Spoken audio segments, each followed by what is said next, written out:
Bonjour, je viens de refaire un vilebrequin de 400 kH sur lequel j'ai changé les kits bielles. J'ai monté des kits bielles longues. Long, c'est une marque japonaise, c'est pas plus long ni plus court, c'est la marque longue. J'ai changé aussi les roulements, j'ai monté des roulements IC avec des pions sur la demande du client. C'est très bien parce qu'en faisant des petits encoches au carter, ça permet après que le roulement ne tourne plus dans les carters. J'ai changé les deux spies, normal. Et j'ai refondu les plombs. Sur les Kawasaki, il y a 2 plombs par masse. Et sur les Kawasaki, les plombs ne tiennent jamais, ils ne sont sûrement pas bien posés. Donc même si on ne fait que les recomprimer, il y a toujours de l'huile entre la masse et le plomb, ce qui fait que le plomb ne tient toujours pas, ou juste le temps qu'on le serre un peu. Et moi je refonds le plomb et ça tient mieux qu'à l'origine parce que c'est pas fait de la même manière. J'ai changé aussi la masse extérieure, parce que la masse côté allumage était abîmée.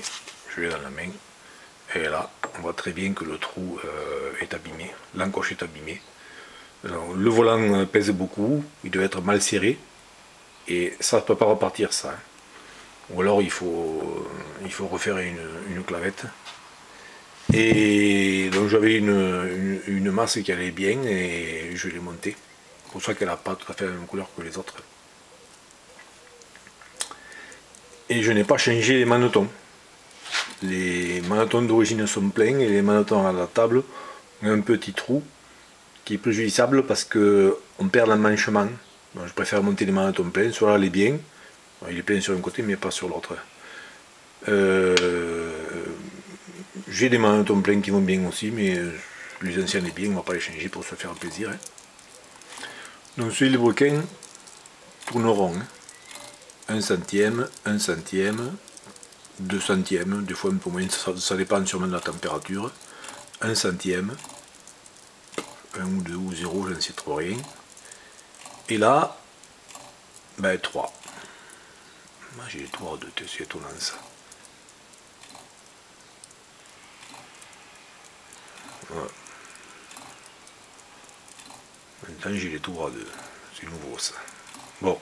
Donc ce que je vais faire, c'est que je vais. Vraiment étonnant ça. Voyons si c'est bien serré ça.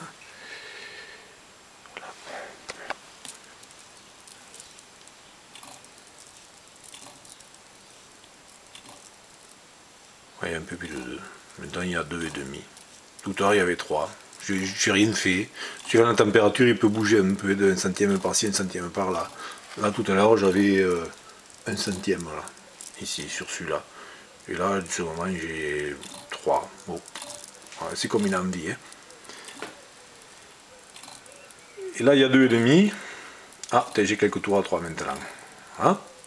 Et je vais faire comme pour le 350 RDLC, je vais changer le comparateur, voir si ça me fait pareil. Comme je ne suis toujours pas un poulpe, je pose l'appareil à photo et je change le comparateur. Plutôt qu'un comparateur, un pépita à levier, je vais monter un comparateur normal.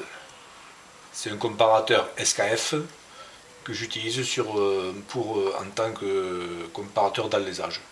Je m'en sers toutes les morts de pape.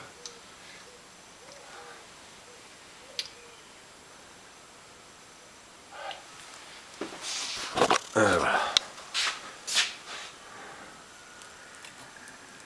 Et là, oh zut, juste en plein sur la barre noire là. Hop. Et là, on voit qu'il y a 1,2. On va dire 1,5. Donc déjà, j'ai gagné 1 centième sur le comparateur. C'est pour ça que j'utilise des pépitas, beaucoup plus fiables. Voilà. Ce vilebrequin tourne très rond, hein. C'est difficile de faire mieux. Hein. Voilà, je vous dis au prochain vilebrequin.